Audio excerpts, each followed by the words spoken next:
Hello,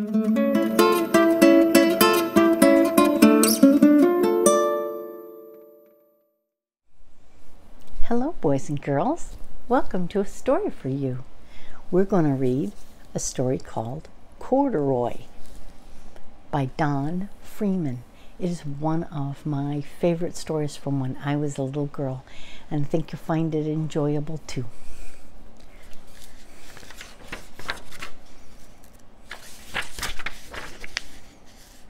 Corduroy, with the story and pictures by Don Freeman.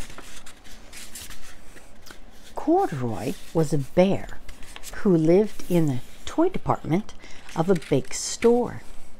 Day after day, he waited with all the other animals and dolls for somebody to come along and take him home.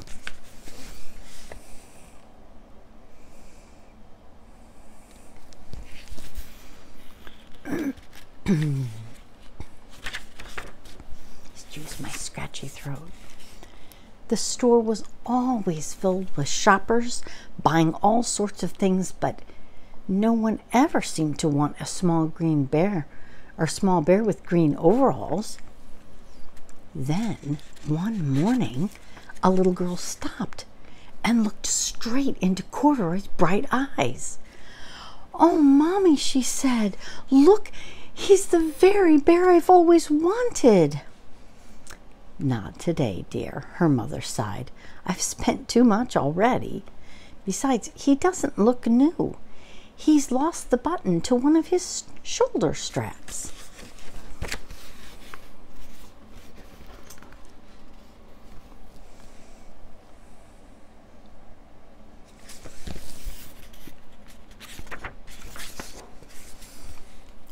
Corduroy watched them sadly walk away.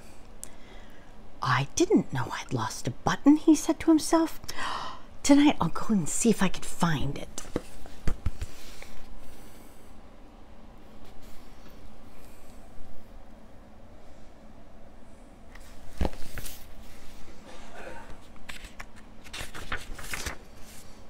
Late that evening, when all the shoppers had gone and the doors were shut and locked, Corduroy carefully climbed down from his shelf and began searching everywhere on the floor for his lost button.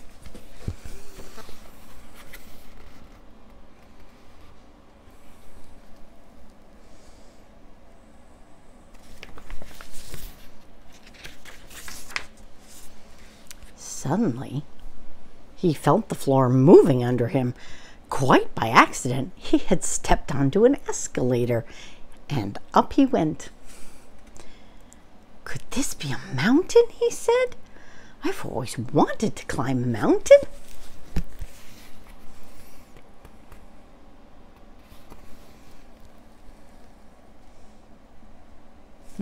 Escalators are funny, aren't they?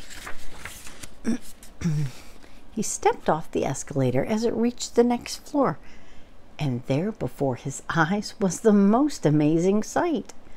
Tables and chairs and lamps and sofas, rows and rows of beds. "This must be a palace," thought Corduroy. "I guess I've always wanted to live in a palace." Let me show you this whole picture.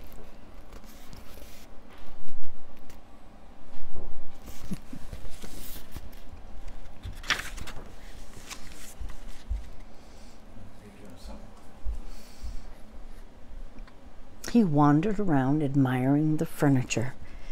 "This must be a bed," he said. "I've always wanted to sleep in a bed." And he crawled up onto the thick mattress. All at once he saw something small and round. "Why, there's my button," he cried, and he tried to pick it up. But like all the other buttons on the mattress, it was tied down tight.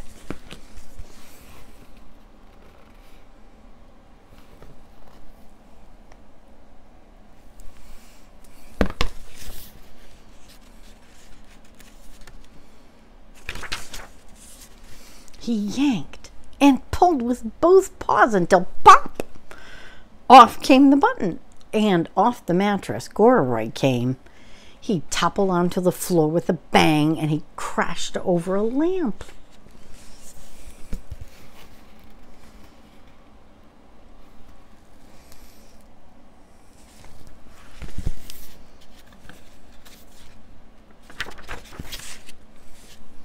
Corduroy didn't know it, but there was someone else awake in the store. The night watchman was doing his rounds on the floor above, and he heard the crash and came down the elevator. "Now, who in the world did that?" he exclaimed. "Somebody must be hiding around here."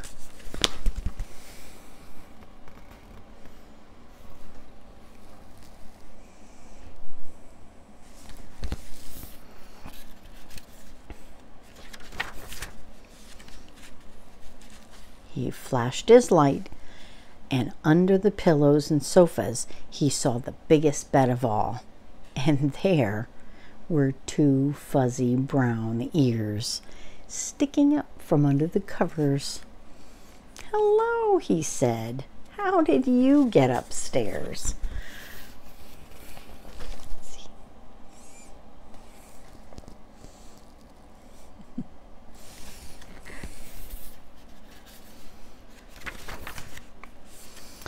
The watchman tucked Corduroy under his arm and carried him down the escalator.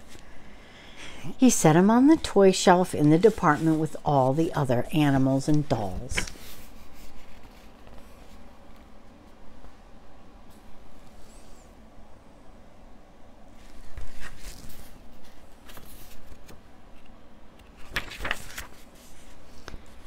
Corduroy was just waking up when the first customer came into the store in the morning, and there, looking at him with a wide, warm smile, was the same little girl that he had seen the other day. "I'm Lisa," she said, "and you're going to be my very own bear. Last night I counted what I saved in my piggy bank, and my mother said I could bring you home."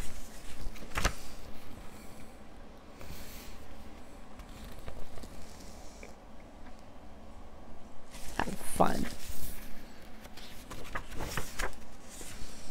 Corduroy blinked. There was a chair and a chest of drawers alongside a girl-sized bed, and a little bed just right for him. The room was small, nothing like that enormous department store. "This must be home," he said. "I know I've always wanted a home." Lisa sat down with Corduroy on her lap and began to sew a button onto his overalls. "I like you the way you are," she said, "but you'll be more comfortable with your shoulder fastened strap, or your shoulder strap fastened." He's going to be a good teddy bear mommy, isn't she? It's good to take care of our toys.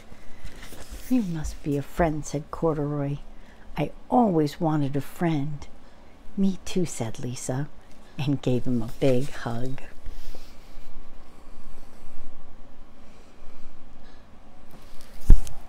Isn't that lovely? Well, thank you. We'll see you later. There'll be more fun things. That's all for our story today. Be sure to let your parents know to like and subscribe. And if you have any comments that you want to talk to me about the story, or questions that you have, or information that you have, you can tell your parents and they can put it in the comments. And then if they set up their phone or their computer, when they subscribe, then they can click on the bell, and that'll tell you every time I put a new video up. I enjoy getting this time with you. Bye-bye.